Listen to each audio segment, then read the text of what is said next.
Curtis Blaydes, heavyweight, DeLaSalle. Terrell, Pugh, heavyweight, O'Fallon, Fellowship High School.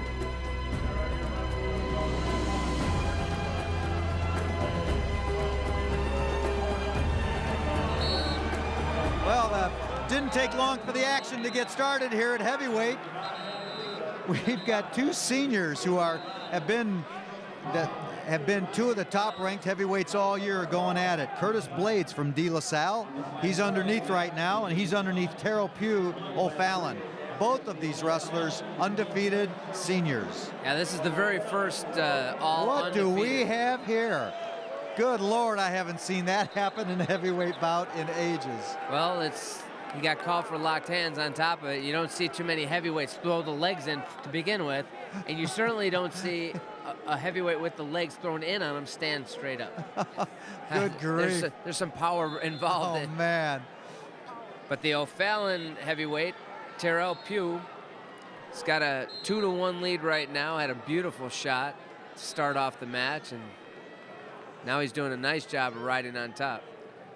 Well, you know what? He won a couple of bouts without any takedowns being scored, so maybe he decided, hey, I'm going to get right after it this time and right from the get-go.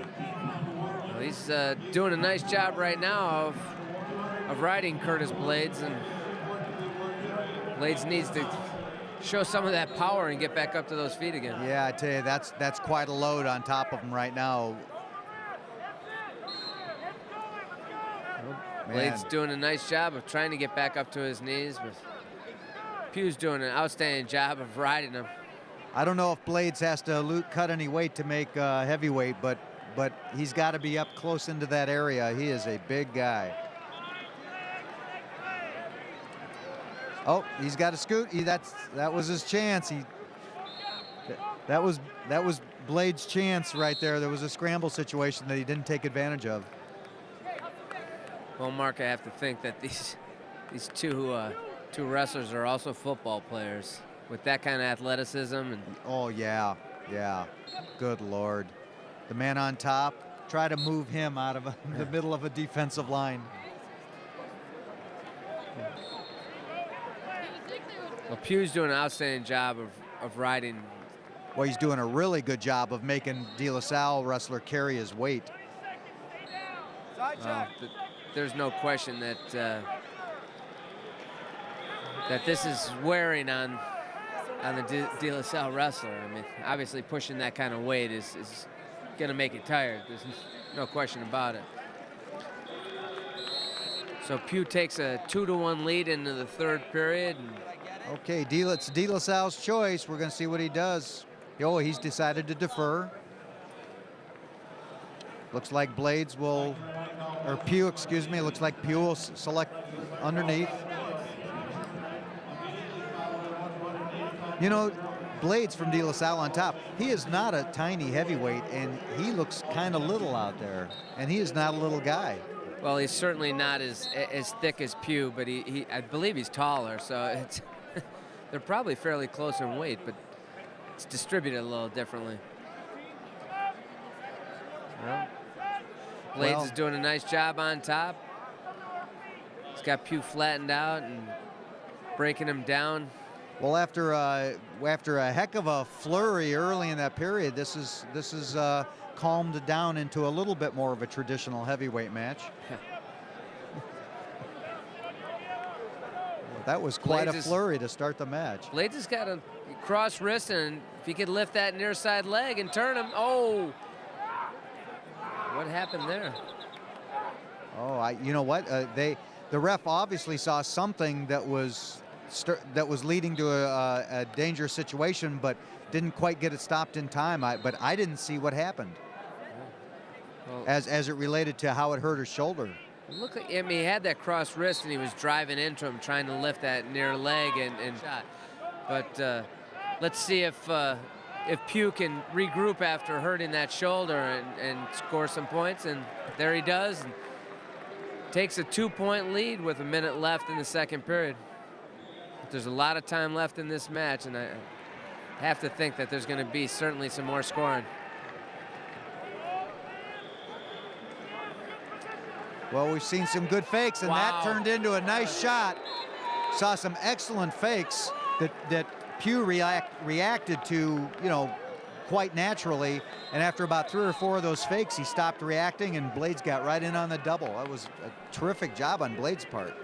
Well, Mark, you know, Blaydes started picking up the pace a little bit, and Pugh does look a little fatigued, and you know, a couple, 2-3 fakes, and well, that's right. finally just unloaded on him, and you've got was able to score that takedown just through that drive, getting his weight momentum going backwards, and he was able to score. So you've got 260 or 70 pounds reacting to 3 or 4 fakes in a row. That takes a little bit of starch out of you. And then mentally, you don't react to the next one, only it wasn't a fake, it was a shot.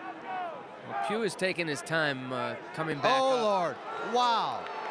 He just tossed him over like he was in 2 weight classes below. Oh, that was a tactical mistake on Blaydes' part with just about 12 seconds left, too. Wow. Now that really changes the complexion of this match, because you know they're tied going into the 3rd period, and Blaydes has a chance to. And Blaydes has got to choose neutral. He can't go under. He's got to choose neutral, which he does.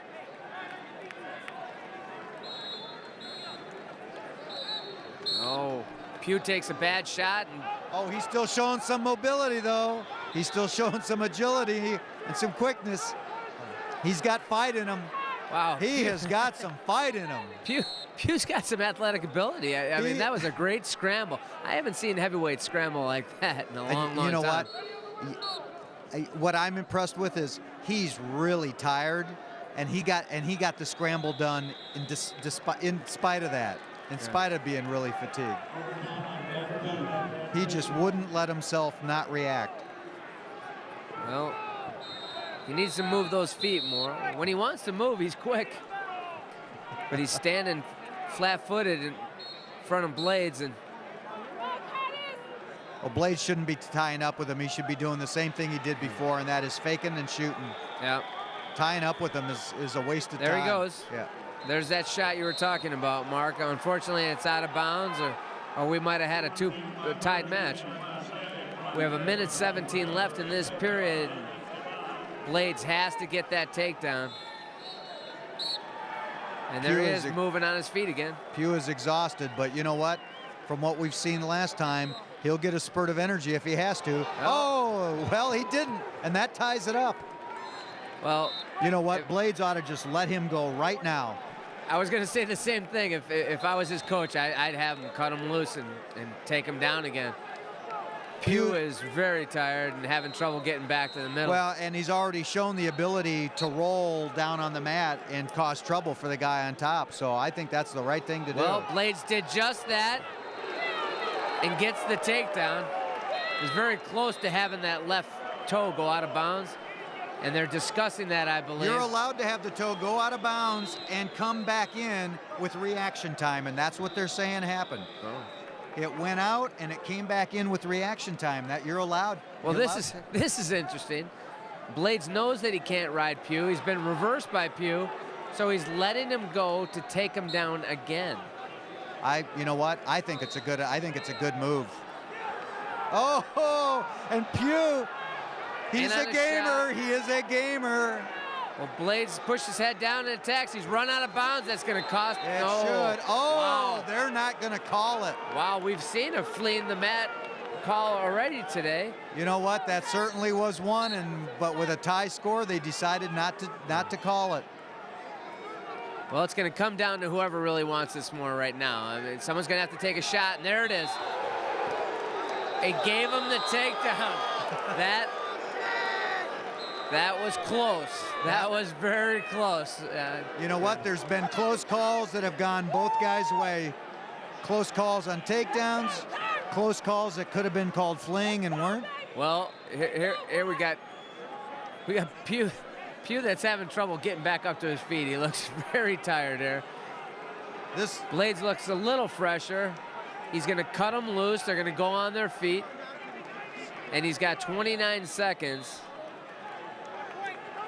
to hold off Pugh. So Let's see what happens. And here. Pugh just got a 30-second respite. Yeah, He might have one shot left in him as a result of that. it's a little bit of a break that he needed. That maybe he can mount one more attack, but it's Blaydes is doing an outstanding job of tying up that left arm of Pugh's. There's a shot. There's the last one he had in him.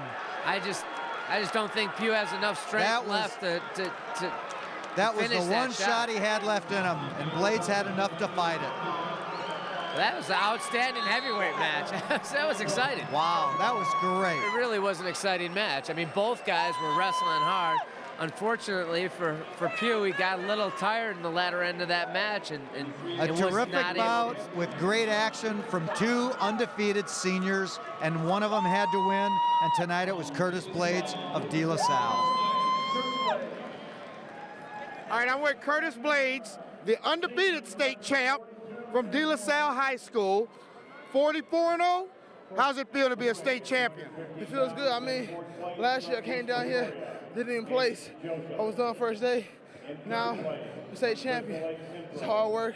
A lot of matches over the summer, getting bigger in the weight room. And I guess the real story, Curtis, is as a freshman was your first year ever wrestling, and now you're a senior, so this is your fourth year. You're a two-time state qualifier, a one-time state champ. Does wrestling come easily to you? Is it just that easy?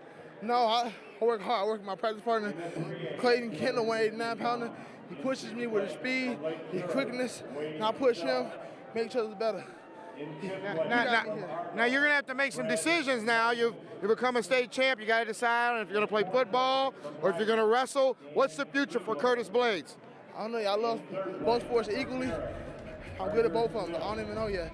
I need like a little time to decide on that.